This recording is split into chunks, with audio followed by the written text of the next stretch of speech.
It's that thought that life will pass you by if you do not know how precious life is. If you don't wake up and realize that you have something to offer, you have endless possibilities. Slowly but surely, life is gonna go, and you're doing the same exact things. You're in the same patterns. I catch myself in habits. I catch myself in times where I feel like I'm the victim, or I don't want to try in life, or I don't want to be in life. And you have to realize that this is your movie, and you can do whatever the fuck you want to do.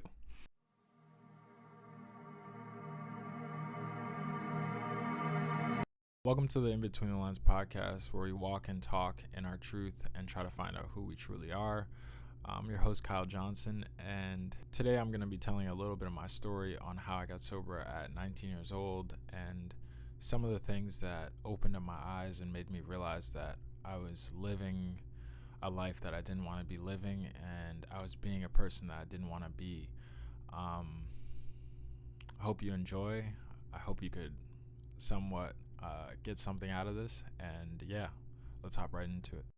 So when I was 19 years old, I was in a place in my life that I would have never thought I'd be in, and I was lost, I was confused, I was sleeping on my friends' couches, I was bouncing around wherever I could use drugs at, wherever I could do whatever, live whatever lifestyle I wanted to live. I ran away from home. At that time, my parents had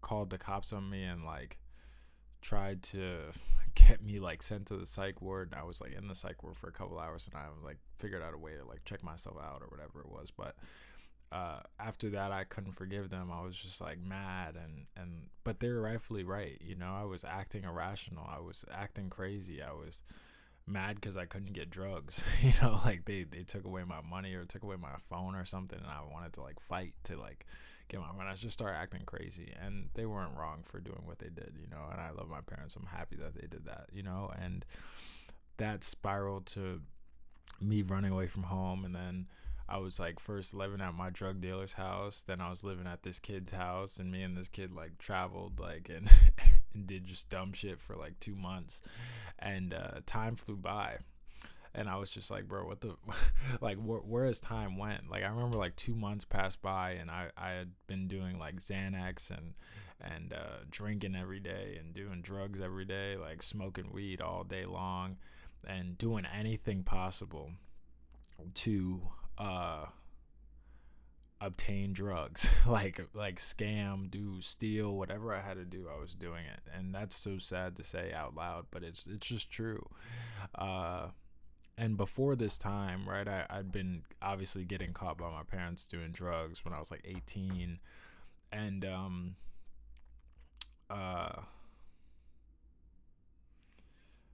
I was getting caught by them. And I remember one time specifically, I got caught by my dad or mom smoking weed in the basement or something, and I was smoking weed in the basement, and my dad caught me. He's randomly just says I'm gonna bring you to a AA meeting, you need help, whatever. And he started bringing me AA meetings. He brought me one, and I was during the meeting I was high, so I was just laughing at them. I don't even remember it, right? But then I was dead sober, and he brought me to another one. And he brought me to the one, and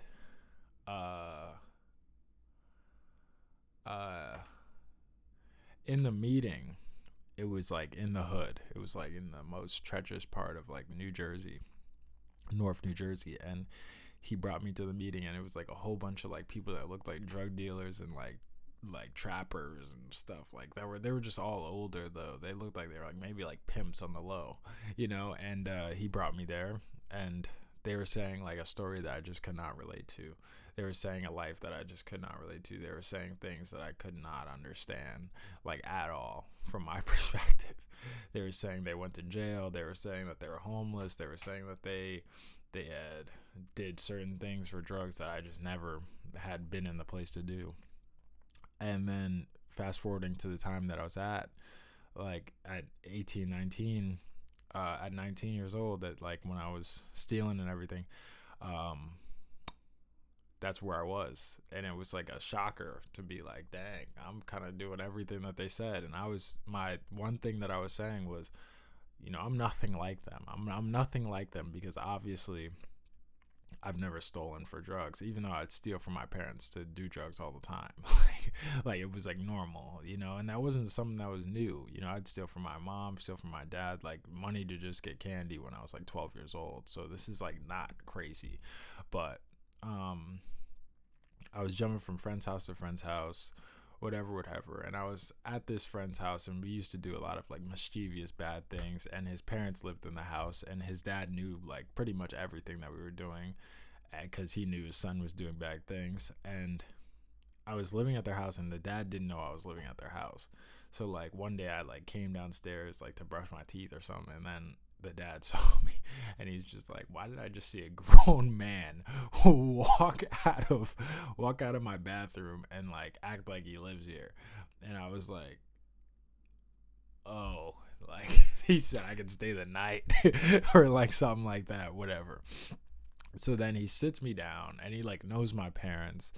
He sits me down, and he says to me like these exact words. He says, son, right now you're stuck in the abyss. I told him a bit of like the story of like why I was using drugs and why I was like kicked out the house, or I said I was like kicked out. I said I left the house, and I told him this whole story of like where I was at, and he was just like, son, you're stuck in a place called the abyss. You're stuck doing the same thing over and over and over again, and you're in a cycle. You just can't break it. You're just in a universe that you can't get out of.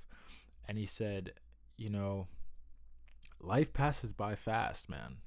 Life will fly by you, and next thing you know, you'll wake up and you're 30 and you're smoking the same dope, you're doing the same things, you're chilling with the same type of girl, you're chilling with the same people on the same block, doing the same exact thing. And then you'll wake up and you'll say, damn, what did I do with my life? That's one choice that you have.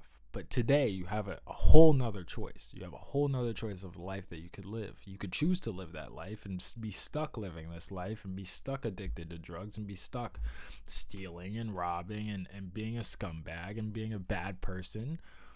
Or you could choose to do whatever you want to do in life. Be whoever you want to be. Thrive in every way in which you're supposed to thrive.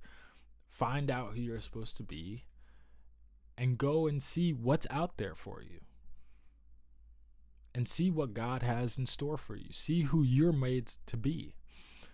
And I was like, whoa, whoa.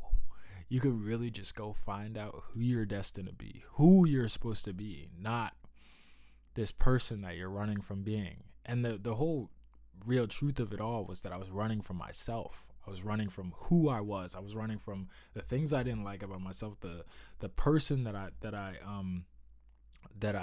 wanted to be, but I was too scared of being, the fears of not being accepted. And at first, when you're getting high, when you're getting drunk, this is like fun. It was fun in the beginning. It was super duper fun. But then slowly but surely it just became depressing. Like this was like the most depressing thing in the world to do, because it took forever to get high. I started needing to do anything to get high, and the feeling in which it started to give me settled out. It went away, and I wasn't there anymore.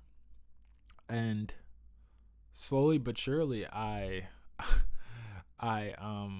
didn't feel anything when I got high, and it took more pills and more weed and stronger weed to get to the place where I would be in oblivion, where I didn't know what was going on and I couldn't feel anything.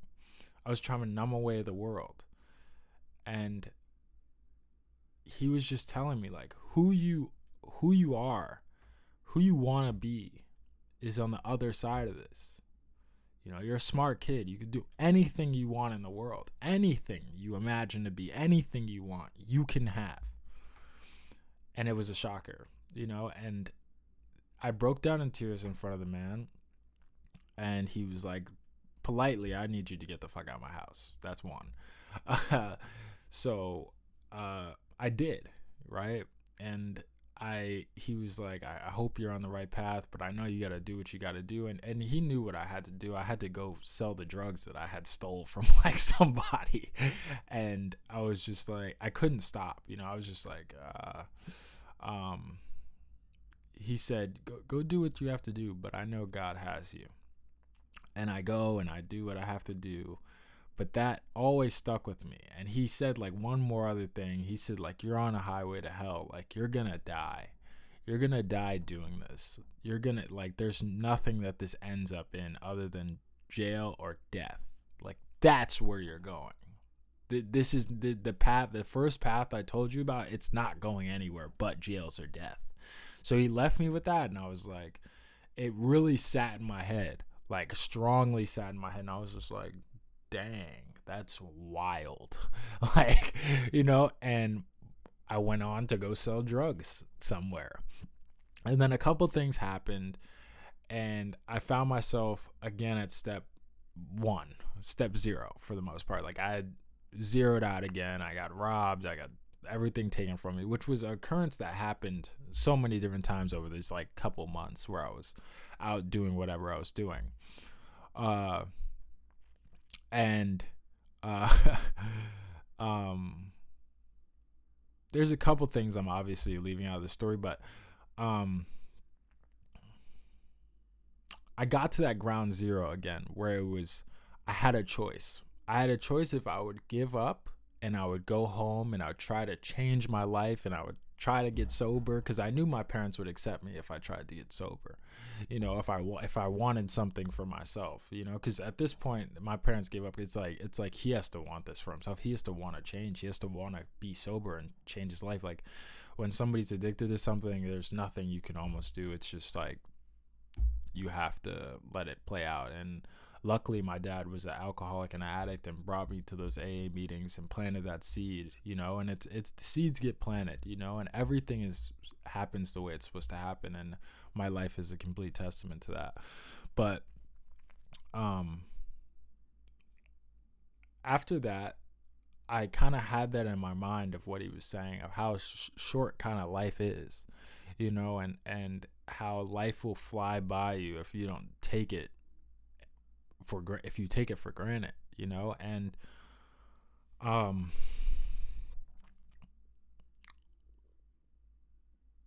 that day I was like on the bus, and I was going through a situation that I had seen before, and I knew what I had to do to get out the situation, which was like steal some more. And the whole thing of stealing and having to be this person that I wasn't, which was like stealing, robbing, whatever this is, like committing crimes, it took so much out of me that I like had to be high, and I couldn't sleep at night. I couldn't look at myself in the mirror sober. I couldn't see that person because I was just so sick of myself. I just hated myself. And I knew, sitting on like a Greyhound bus going towards New York City, that it's either I could go to like Manhattan and I could like go catch a guy that's selling drugs and run off on him or something crazy, or I could call my mom and be like, Mom, I have to come home. Like, this is the worst I've ever been, and I don't want to do this anymore. And I don't know if I was really going to do that. I don't know if I really was ready to do that and change my life and this whole nine and be at where I'm at today. I don't think I was ready for it. But something in me said I'm done. Like, literally something in me said I'm done. Like, I'm not going to go and die. I'm not going to go and risk my life some more. And I didn't make the change right away, but I said, I'm going to try to get sober. Like, when I got into the next day, I said, I'm going to try to get sober. Like, I'm going to try to do something different with my life. I have to. I have to. But regardless, that thought that life will pass you by if you do not know how precious life is. If you don't wake up and realize that you have something to offer, you have endless possibilities. Slowly but surely, life is going to go. And you're doing the same exact things. You're in the same patterns. And I've even seen it in sobriety, right? I'm 4 years sober. And I've been through ups, been through downs in sobriety, you know, and I catch myself in habits. I catch myself in times where I feel like I'm the victim, or I don't want to try in life, or I don't want to be in life. And you have to realize that this is your movie and you can do whatever the fuck you want to do, you know? And when you wake up and you know that you're put here for a reason, and that your life is not to be wasted, and another day isn't to be wasted on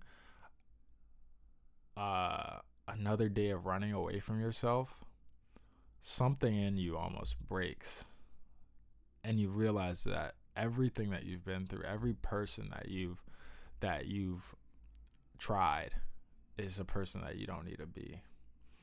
And the one person that you have to be is that kid, or that person that you used to be, that had these dreams, or had this idea of yourself that you shoved down, you know? And I used to shove this myself down. I used to push him away, like, dude, I don't want to be you. I don't want to be you. I don't want to hear God. I don't want to hear that consciousness inside of me. Everybody, we all have that voice. We all have that voice in our head that tells us we are, we aren't, or that we can be, that little light inside of us. And we dim it down. I dimmed it down. I dimmed it down so much where I was just like, shut up. I don't want to hear you. I don't want to hear you chat. I don't want to hear you say this is wrong. I have a consciousness. I know that this is not right. I know what I'm doing is wrong, but I didn't want to hear it. I didn't want to hear it a bit, right? And now today, this is the main thing I'm trying to hear, the main voice I'm looking for, the main voice I'm sitting in silence trying to listen for. And that's our God. That's us. That's our little boy. You know, even if let's say you don't believe in God, you know, not everybody believes in God, and I don't blame you for it. But in the beginning, I felt like my God, when I first was getting sober, was the ambitions I had when I was a kid, the vision that I had when I was a kid of who I would be, of the things I could achieve, and the fact that I could achieve anything that I wanted to be, you know. And that was the stem. That was the thing that broke inside me to say, what happened to that kid? I need to find him again. That's who I need to find. You know, and I found him, and I went on and I did so many different things that I wanted to do, and I'm still doing and pushing the limits of my life. You know, I went traveling the world. I did this, I did that, I did this. But at the end of the day, something always appears again. You know, there's something inside you that the void doesn't go away. And you start to want to run. You start to want to run away from yourself. You start to want to run away from the world. You start to want to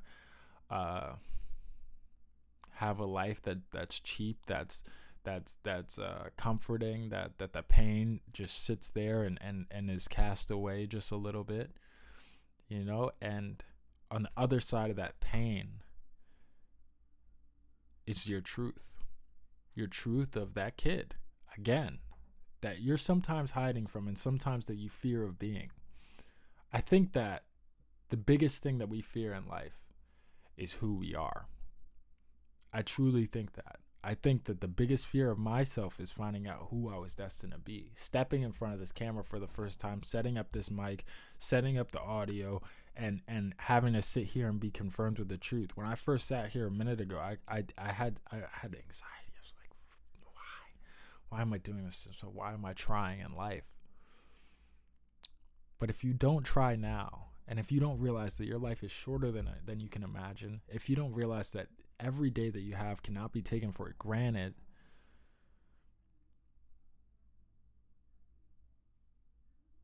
you will start to live as who you're destined to be. and maybe it's so far-fetched, maybe it's crazy to think about this, and maybe I'm crazy to believe that I could do such great things in life, and maybe it's just a delusion I tell myself to keep myself alive. But I don't want to survive. Like, I want to thrive in life. I want to get things in life. I want to go places in life. I want to find out who I truly am. And what is the things that I'm hiding from? What are my biggest fears? What are your biggest fears? What are you looking to run from? And when you find that out, you break out of these places like the abyss. You break out of this cycle, this world, the friends that keep you there, the person that holds you back, the ideas that you keep in your mind that are stopping you from being whatever you want to be. And everybody has them. You're not the only one. You're not alone. And I used to think I was alone in these things, alone in the fact that I'm scared of everything in life. I'm scared of love. I'm scared of God. I'm scared of God's will for me. And I take that will back all the time, and I do my idiotic will to see how it works. And my will is running away from myself. My will is not love. My will is self-destruction. And once you stop listening to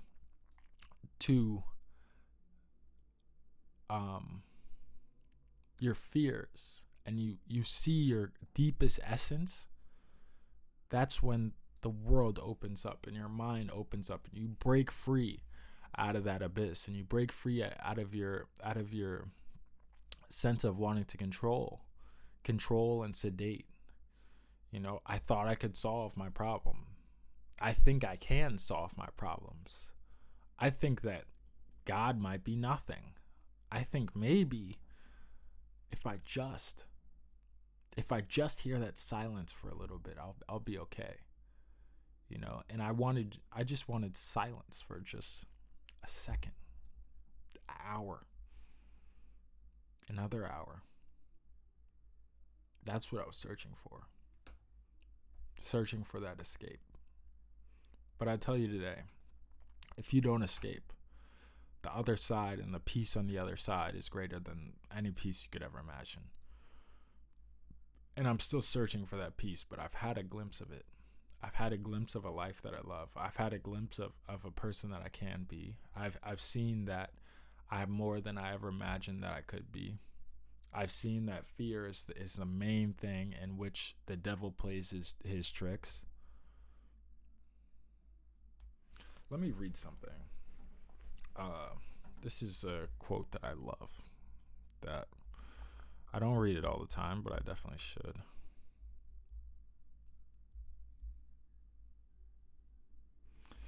Our deepest fear is not that we are inadequate. Our deepest fear is that we are powerful beyond measure. It is our light, not our darkness, that most frightens us. We ask ourselves, who am I to be brilliant, gorgeous, talented, and fabulous? Actually, who are you not to be? You are a child of God. Your playing small doesn't serve the world. There's nothing enlightened about shrinking so that other people won't feel insecure around you. We were born to make manifest the glory of God that is within us. It's not just some of us, it's in everyone. And as we let our own light shine, we consciously give other people permission to do the same. As we are liberated from our own fear, our presence automatically liberates others. That's from Nelson Mandela. Wow, I never knew that actually, but